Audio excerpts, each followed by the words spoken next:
I'm sure you're wondering too, well, why are you still shopping there? So today's video is a collaboration with Dawn from Dawn Loves Couture, and we've decided to share our experiences with shopping at the RealReal. This video is just for informational / entertainment purposes based on my own experiences. Take it for that. Just take it for that. And so I've calculated my experiences as a customer. So as to date, as I'm filming this video, I have made 40 purchases with the RealReal. And out of those 40 purchases, 10 of those purchases have had issues. Even though handbags are listed as final sale, if the item is not as described, then you should call customer service and tell customer service how the item is not as described. And from my experience, they will send you a return code and accept the item back for a refund. I got started shopping at the RealReal through my love of the brand MZ Wallace. They actually have a really good selection of MZ Wallace bags to choose from. And then I gradually started gaining a little bit more confidence shopping there, and I started buying some luxury bags there. And at the beginning I had actually, some really good experiences. And then a little at a time, I began to be like, uh-oh, like what's happening here? So let me just cut to the chase and tell you the most extreme experience that I've had, and then I'll end with the most positive experience that I've had, because I'll try to end with some positivity. Okay. All right. So if you've seen any of my previous videos before, you know that I've had an issue with my Lady Dior bag. Okay. So when it arrived to me, it arrived like this with the D charm backwards. And I thought that it had been attached backwards. And I got to looking at the listing pictures of this bag on the RealReal site. And this is what got me upset, is because, and of course I will insert a picture here of how the bag was listed on the RealReal. The picture of the bag showed the D charm in the correct position. But if you look closely, you'll see that it had been manipulated. I'll take a time out here to say that I know now that sometimes the D of the Dior charms actually can get twisted.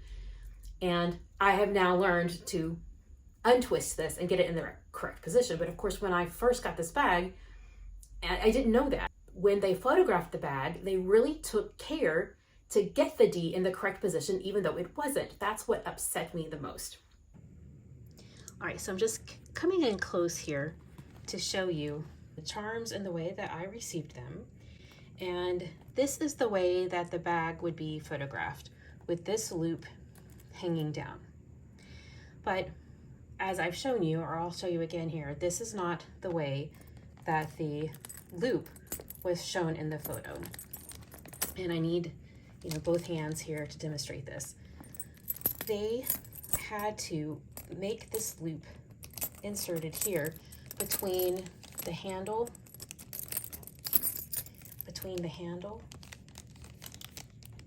and the bag. Actually takes quite a bit of effort. Okay, so they styled this bag with this loop holding the charms up here between the handle and the top leather of the bag. And then they put those little letters out of the way. Of course, the I doesn't matter, because either way it's going to look right. And then they flipped that D up and over.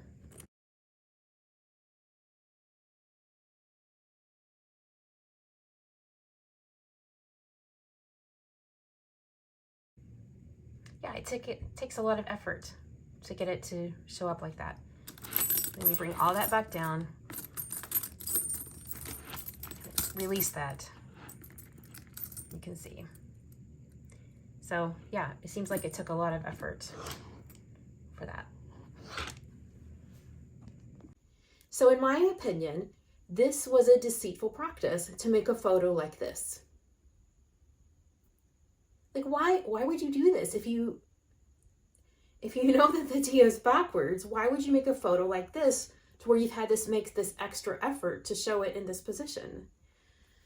So that's what upset me the most, is to go back and look at the pictures and to see it represented falsely, I think. And it really gave me some doubts about the ethics of the practices when they were photographing the bag.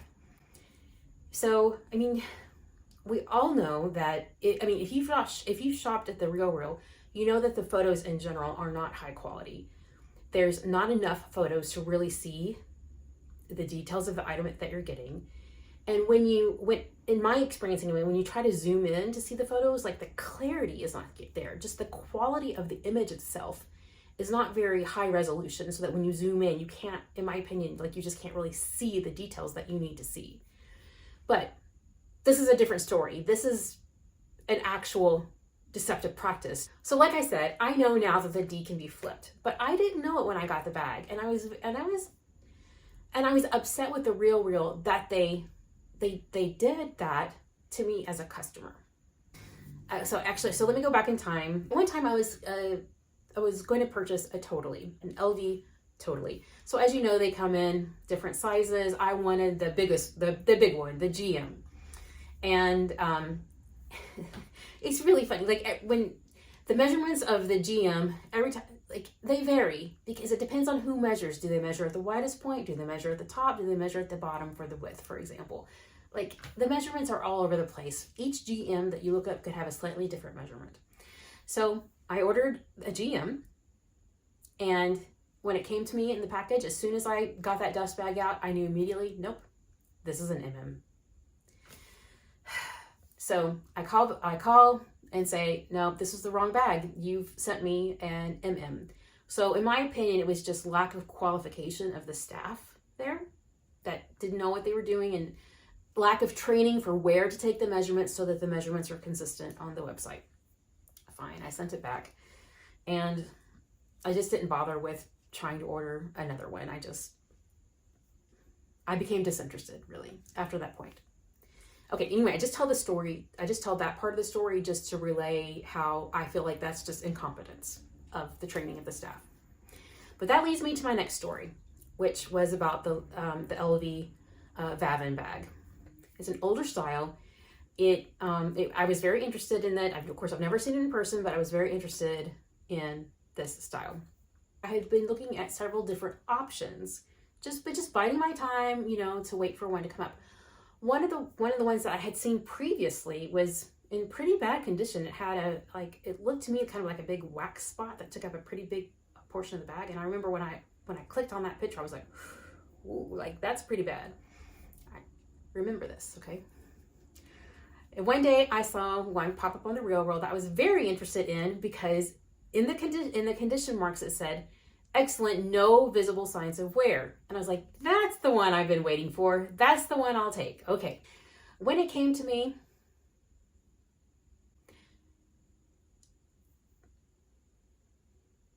no. Can you see that there's a piece of cardboard that has been cut out here and then taped on top of this box? So my address label had been cut off of another box and taped on top of this box. This is weird. So the RealReal tag was just laying in the box. It wasn't attached to the bag. And I was like, yeah. Like that's never happened before. I pull out the bag. It's the bag with that big discolored section that I had seen previously on my reaction. It was not the bag that I ordered. It was not the bag that I ordered. And this did not feel like a case of just incompetence from the staff. Like, oh, they got their sizing wrong. Oh, they didn't know the difference between an MM and a GM. I tried to, in my mind, not to think about this situation as a potential bait and switch. But that's really what it felt like. It could have all just been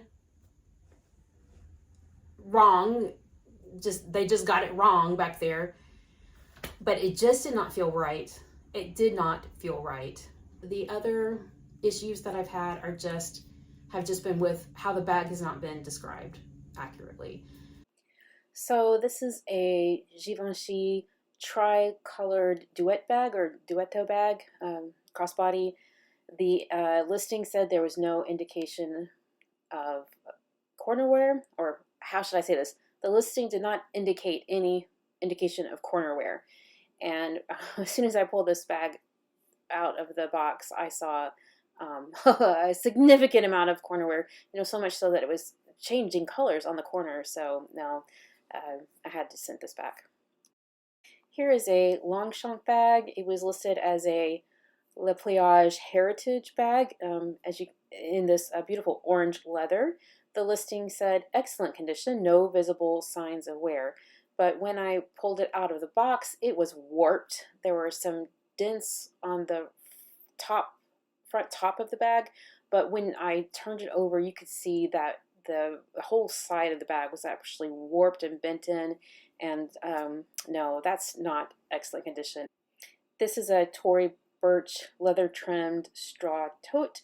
The condition was listed as very good, light wear throughout, and minor wear at straps.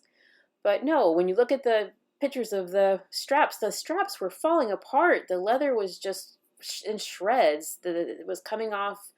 We were literally, the leather was peeling off. And no, this is not minor wear. This is not minor wear. So that was an absolute no, where that did not match the condition listed. And this was a real bummer because this was a super cute Fendi wallet on chain with the studded love letters here. The condition was listed as a minor mark on the back, but look at this mark. It's not minor. It's a very deep mark. Actually, when I looked at it, it looked like almost like a burn mark because the indentation goes very deep into the leather. So no, that's not minor. So I'm sure you might be wondering, why are you still shopping here? And the answer is because for many of the other purchases, I've actually been pleasantly surprised with the condition, and I've been very pleased with the value. For the price, I feel like I've gotten a really good value for the product, and I've been really happy with the purchases. And I really enjoy the contemporary and luxury products that they have there on the RealReal. And I would like to end with some positive experiences that I've had there. So the RealReal return window is 14 days for their SLGs, as opposed to Fashion File, which is 30 days. Anyway, I mentioned this because actually I got it confused in my head. I had bought a Chanel card holder, a very beautiful. When I got it, like, it was beautiful, I loved it, but it smelled of perfume, which was not indicated on the description. It's a very, very strong smell.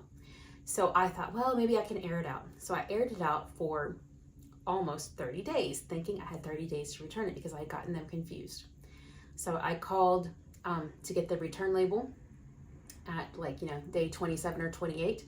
And the customer service representative said, oh no, this is a 14-day. And I said, oh, I've got it confused with the Fashion File. I said, but listen, I've been trying to air this out, and because it had a very strong perfume smell, which was not indicated in the condition of the item. He said, let me take that into consideration. Let me go, let me see what I can do. And he put me on hold, when he went to talk to someone. Actually, he was able to help me. So he was able to take the return, but he gave me slight credit rather than a refund. And I thought that was an excellent compromise because we both were a little bit at fault on that. It was my fault for not keeping track of the 14 days. It was their fault for not listing the strong perfume smell in the condition. He was able to accommodate me and give me slight credit for that. So I thought that was actually something really positive, and I was really pleased with customer service for that particular issue. So I wanted to end with something positive here, and I really did appreciate that. I'm just giving you some stories about some things that have happened to me, just because I think it might be interesting. I'm curious to know if anything similar has happened to you as a customer at the RealReal. If so, share with me in the comments, and for any other viewers that might like to know what your experiences have been there at the RealReal. I really appreciate you watching, especially if you've made it this far in the video. If you haven't subscribed to this channel, then this will be a great time to do that because I'd love to see you here again in the future. So, you take care. Thanks for watching. See you next time. Bye.